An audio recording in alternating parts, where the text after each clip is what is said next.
जोश तो पूरा बरकरार है, दिल बेकरार है कि क्राउन एम्बेसडर बनने के लिए, क्योंकि डॉक्टर लिम ने ये इतना अच्छा प्लेटफॉर्म हमें दिया है कि इस पे हर कोई राजा बन सकता है।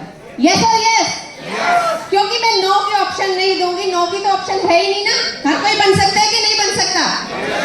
तो सब लोग राजा बनने के लिए तैयार हैं?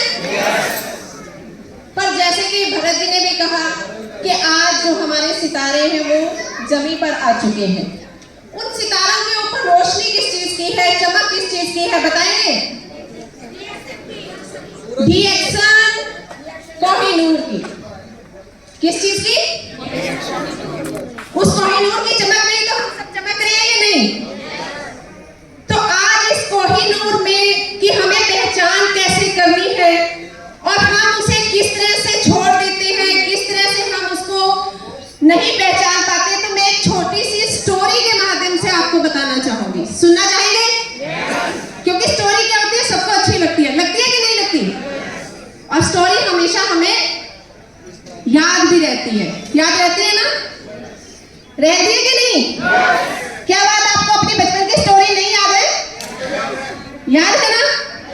तो आज फिर एक स्टोरी सुनते हैं कि ये डीएक्सन रूपी जो कोहिनूर है हमें किस तरह से मिलता है, किस तरह से लोग छोड़ देते हैं, किस तरह से लोग पहचान लेते हैं, और इसमें आपकी कैटेगरी क्या है?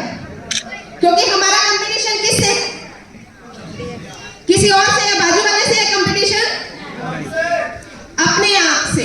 तो हमें मोटिवेशन के साथ साथ ये भी पहचानना बहुत जरूरी है कि हम क्या हैं, हमारी कैटेगरी क्या है, हमारी सोच समझ क्या है। तो स्टोरी शुरू करते हैं कि एक मजदूर होता है, वो मिट्टी की खुदाई करता है, और जब मिट्टी की खुदाई करता है तो उसमें से उसे एक कोहिनूर हीरा मिलता है। क्या मिलता है? कोहिनूर हीरा। तो वो क्या करता है, उसे पहचान नहीं होती, उसके लिए एक वो चमकीला पत्थर होता है, और उस कोहिनूर हीरे को वो अपने गले, गधे के गले में बांध देता है। किसके गले में? गधे के गले में। और उस पर मिट्टी लादकर वो जहां भी उसे मिट्टी पहुंचानी होती है कारीगर के पास, वहां लेकर जाता है। जब वो कोहिनूर है तो देखो अपनी चमक तो दिखाएगा ना, और वो बहुत चमकता है, तो उसे रास्ते में एक सेठ जी मिलते हैं। वो सेठ कहते हैं बहुत चमकदार हीरा है, तो वो उस मजदूर से मांगते हैं कि ये कोहिनूर, ये जो चमकदार पत्थर है मुझे दे दे। उसने कहा ठीक है, मेरे तो किसी काम का नहीं है, पर तुम इसके बदले में मुझे क्या दोगे? उसने कहा तुम जो मांगोगे तो मुझे 1 किलो गुड़ दे देना, इसके बदले में मैं तुम्हें ये पत्थर दे देता हूँ।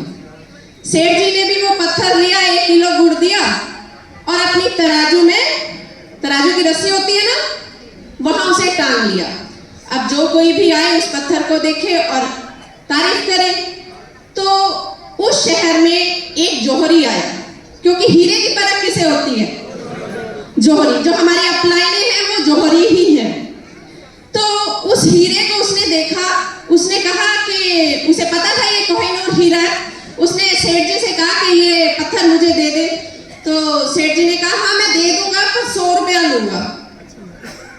अब जौहरी थोड़ा कंजूस था, थोड़ा नासमझ था। उसने क्या किया कि वो अड़ गया वहां।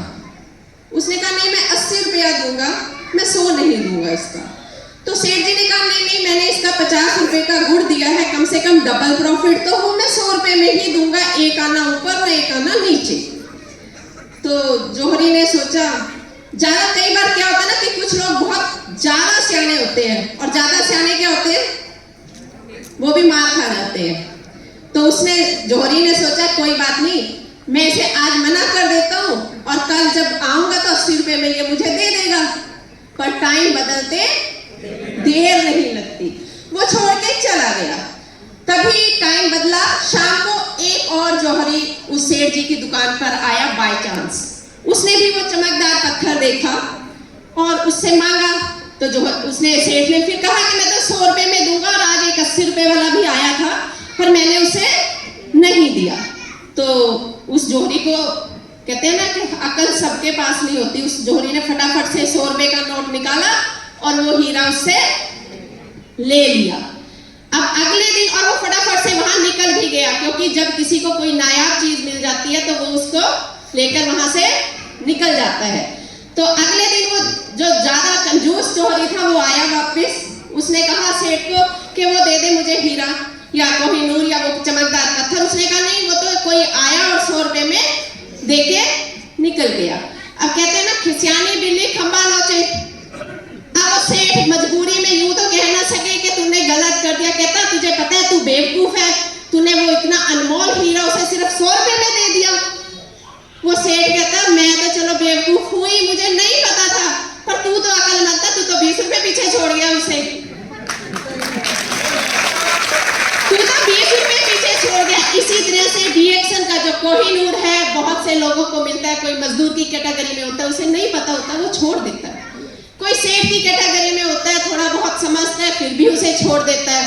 पर कुछ जो ज्यादा एक्टिव फर्स्ट कैटेगरी जो उस जोहरी की थी, कंजूस वाले की, कि वो क्या कहते हैं, प्रोडक्ट बहुत महंगा है, इसमें पैसा नहीं आता। उसे पता है कि इसमें ये हीरा है, पर फिर भी वो इस सब चीजों को देख के इग्नोर करके अपने ईगो में ही रह जाता है। कि जैसे उस जोहरी से मैं कंपेयर करूंगी कि जो लोग इस रिकॉग्निशन को नाइट को देखते भी हैं और फिर भी कुछ अचीव नहीं करते, कमियां निकालते हैं, तो वो जोहरी वो होते हैं। और जो आज हमारे अचीवर्स थे, हमारे सितारे थे, उन्होंने उस वाइज जोहरी की तरह उस कोहिनूर हीरे को लिया, उसे समझा और आज सितारों की तरह उस कोहिनूर हीरे की चमक में चमकते रहे। तो आप कौन सी कैटेगरी के हैं जान लीजिएगा, क्योंकि कैटेगरी जाननी बहुत जरूरी है और वही आपको आगे तक लेकर आती है। So thank you to all.